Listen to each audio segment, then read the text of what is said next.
Well, joining us now on the Sports Connection is another finalist and the winner. We've got Tanner Elrod and Aaron Johnson. Tanner? Hey. Aaron, nice to How meet you doing, guys. Aaron? Thanks for being Tanner, on. good to see you again. Good to see you too. Well, guys, Fire away. first of all, congratulations. State finalist, state winner. Man, come on. That's two. There's only two chosen in the state of Kentucky. Congratulations. You got the silver, what is it, the silver medal. Yeah. Very impressive.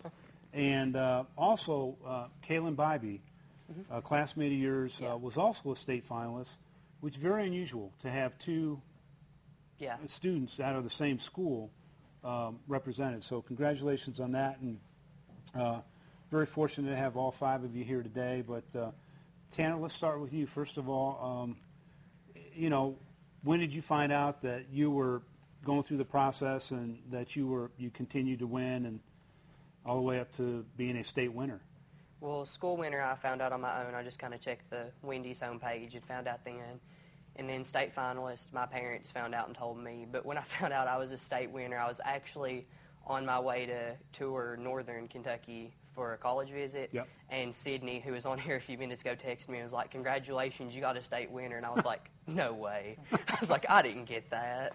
I was like, since I was really excited, then I got on my laptop and checked, and I was like, oh, guess she wasn't kidding. That's really cool because really from there, you would have been, what, one of seven or so that went to New York? And yeah. It was like our region. It was Alabama, Louisiana, Florida. Kid from Florida actually won it.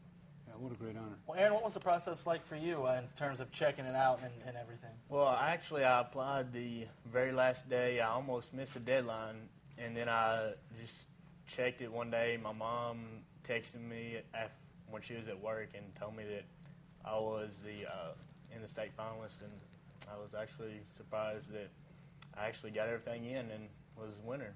You know, what's really interesting, first of all, what got you to do this or actually fill out the application? And because, a lot of time, you're busy, you got school, you got sports, you got other things going on, but what made you kind of take a pause and fill this thing out and submit it?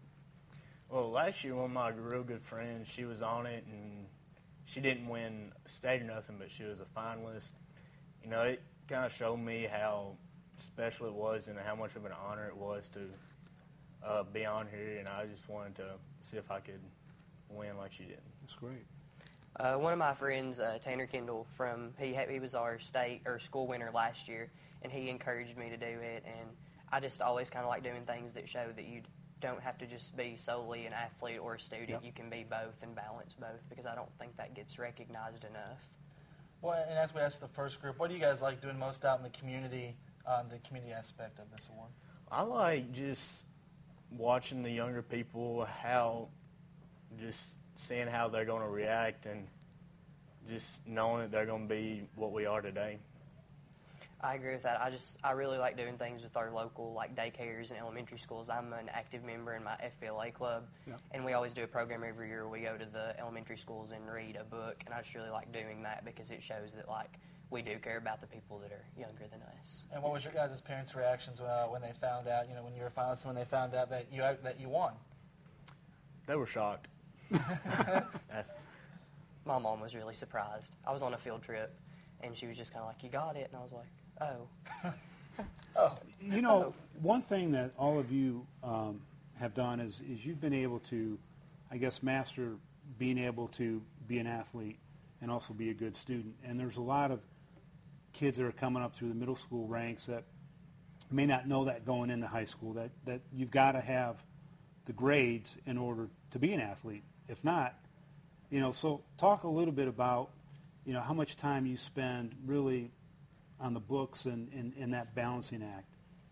I have a lot going on this year, dual credit classes and AP classes.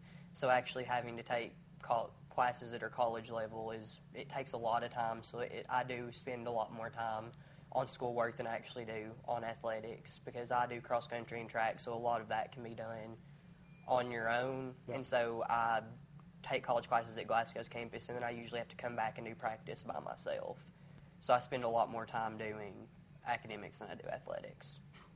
And for me, I do track as well as Tanner, and it's I do shot and disc, so I'd rather have somebody there helping me. But as soon as I get home from practice, I usually study a little bit.